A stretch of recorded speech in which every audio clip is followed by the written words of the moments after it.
I don't know if the banks and the mortgage company mean to, but they're not telling people this, and I'm going to blow the roof off of it. It's an opportunity to buy a house. You see, the hardest thing in the world to do is to save that money to be able to buy a home. Maybe you're one of those. But that's no longer the case. You can purchase a home with an FHA loan. This new FHA loan opportunity allows you to purchase a house for literally no money out of pocket. I'm going to share with you how to do it, who to call, what to ask, the whole 9 yards, everything in this video. My name is Wayne Turner. For nearly 30 years, I've helped thousands of people purchase their homes. And I'm excited to share with you the opportunity that you never thought possible after watching this video. Let's jump in. To begin, you're no longer limited on where you can actually buy a house. Oftentimes when you purchase a home with a zero down program, you're set to a specific area. You got to be 30, 40 miles, 50 miles outside any major metropolitan cities to do what they call those USDA loans. You're also limited to your income. You can't make too much income. This is very different. This is a loan program that will allow you to purchase houses anywhere you want to. Not only homes, single family homes, condos, townhomes, even double wide modular homes on permanent foundations if they're in a rural area on say 2 to 3 to 5 acres of land. The other exciting thing is you no longer have to have a 620 credit score. The credit score that you have to have has been lowered. That score is now 600. What that means for a lot of people, hopefully you included, is you now have the opportunity to purchase a home that you never thought possible because you're not limited to any demographic area. You're also not limited to your income. You see, when you purchase a house with USDA, you can't make a certain amount of money on a yearly basis. And with this loan program, there's no limit to the income that you can make. If you make $500,000 a year, you can purchase a home this way. If you make $180,000 a year, you can purchase a home this way. What's really exciting is you have the opportunity to purchase a house and buy a home with a $500 deposit, a $400 home inspection, and a $400 appraisal. So you're literally looking at $1,500 out of pocket. That's cheaper than if you were to go rent a place and have to pay a deposit and the first month's rent and the last month's rent and a pet deposit. You can buy a house like this, got a fully fenced in yard, it's all brick, the utilities are low, and nobody's gonna bother you. Now, I'm certainly not trying to talk you into buying a house, and you can absolutely use any lender that you want to use. You can use any real estate agent. However, if you need help with getting a loan this way, you can reach out to us at contactwayne.com. We can connect you with a lender. We can also connect you with an agent, because once you have a lender that approves you, once you have an agent, you can simply go out there and find you a home. You can actually be in a home 60 days from today. Now, all that sounds exciting, but there are some things that can hold you back, and you need to know this. If you're not writing this stuff down, be sure to grab a pen, a piece of paper, and take some notes. You have to have a 620 credit score. I know I mentioned that, but you also have to have 2 years on the job. You have to have proof that you've worked in the same line of work. Are you an electrician? Are you a paralegal? Are you a beautician? The same line of work for 2 years and have paid your taxes.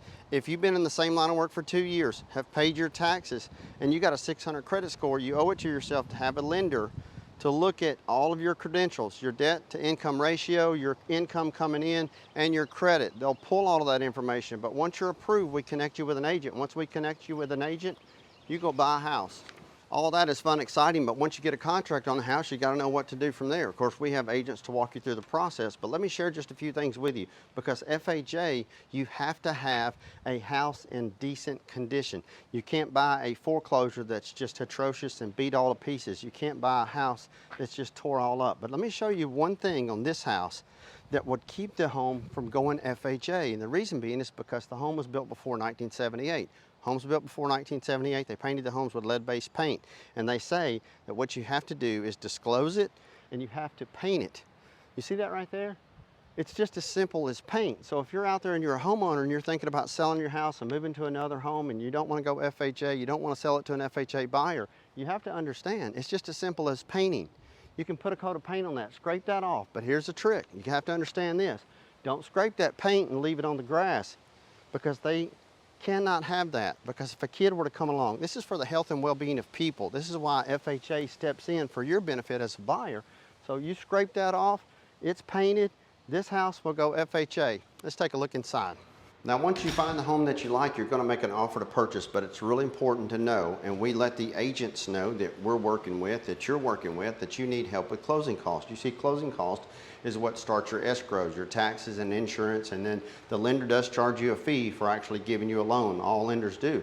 So they're charging you money, you have closing costs. Those closing costs are going to run you about 3.5% of the loan amount. So you got 3.5% in closing costs, but the seller can pay that for you. We get the seller to pay closing costs on your behalf 99.9% of the time. That means you only need money for the appraisal, the inspection, and a $500 deposit, and sometimes we can get the deposit returned back to you at closing. But you have to know there's something else that's really important when you're making an offer to purchase, and that is your due diligence period. That's the time frame that you put a deposit down on a home that says you're going to buy it, you're secure with it. And once you're approved, you have to understand that piece of paper from the lender, it's like showing a homeowner, a builder, a homeowner, whoever you're buying the home from, that you have cash. You're cash approved, because at closing, it doesn't matter if you bring a duffel bag, it doesn't matter if you bring cash, you have cash. They're literally wiring the money that day from the lender to the title company closing attorney. So the seller gets paid that day, and that's what's really important to understand. So you want to make sure you're approved, you have that approval letter. Your due diligence period is your inspection time frame. Once they inspect the property, it's going to cost you anywhere from $400 to $600 depending on the size of the house. Once they inspect the property, they're going to give you a list of everything that's broken and not working to its intended function. At that point, your agent will submit a copy of that to the listing broker who has the home on the market, or the actual homeowner, with a list of things that you want fixed, repaired, and replaced that aren't working to their intended function. That way the seller can fix those items, so when you move in, you can have peace of mind knowing that when you lay your head on the pillow at night, you got a good quality home, you've had it inspected, and everything's good to go. Now this home I'm walking you around, there's full bath here, full bedroom here, hardwood floors. It's just under 1,900 total square feet. It's got a one-car garage. It's in Slidell, Louisiana, asking $165,000 for this home. But there's more to just doing an inspection. There's more to just sticks and bricks and looking at the house. You have to know, what are the utility bills going to be? What are the taxes going to be? And you can find that out during the due diligence period. Your real estate agent that you're working with is going to show you exactly what the taxes are on the property, and they're going to put that in your escrow account, so you don't have to pay that once a year.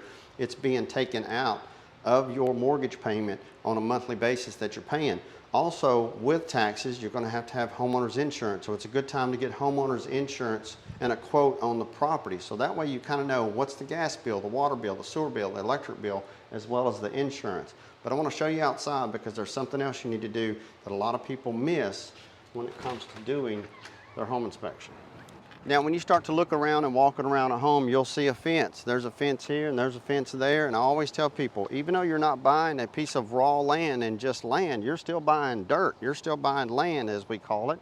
And you need to know, is that fence on your property or their property?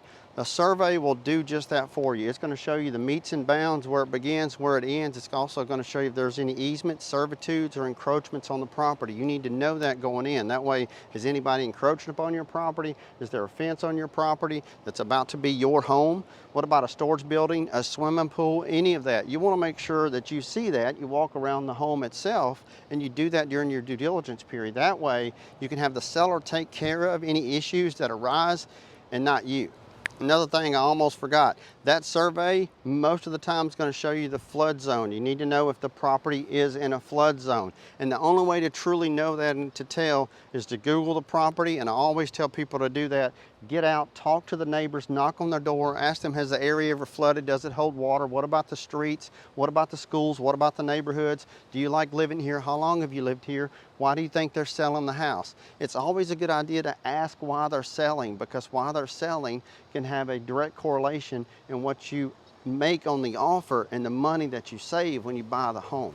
You see, oftentimes a home has been shop worn. It's been on the market for 100+ days. That's like 3+ months. That's a long time. If the house has been on the market for 3, 4, 5, 6 months, you have to look at how many price adjustments did they make? Did they drop the price any?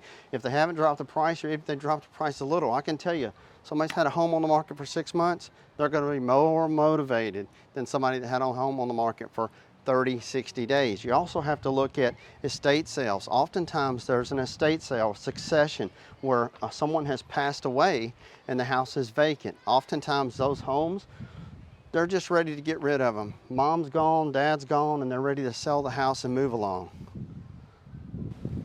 So regardless of what deal you think you're getting on the house, you have to know there are a couple of things that you need to remember. One is your closing date. You see, if you set a closing date at the very beginning of the month, you don't have a mortgage payment for 60 days. For example, if you purchase a house, close on it on April the 1st, you do not have a mortgage payment until June 1st for 60 full days. Listen, this is great information. It's positive information. Please give me a thumbs up. Let me know if you have any questions, leave them in the comments, subscribe to the channel. I'm excited about this opportunity. If you like this video, you'll enjoy this one just as well. And until next time, God bless.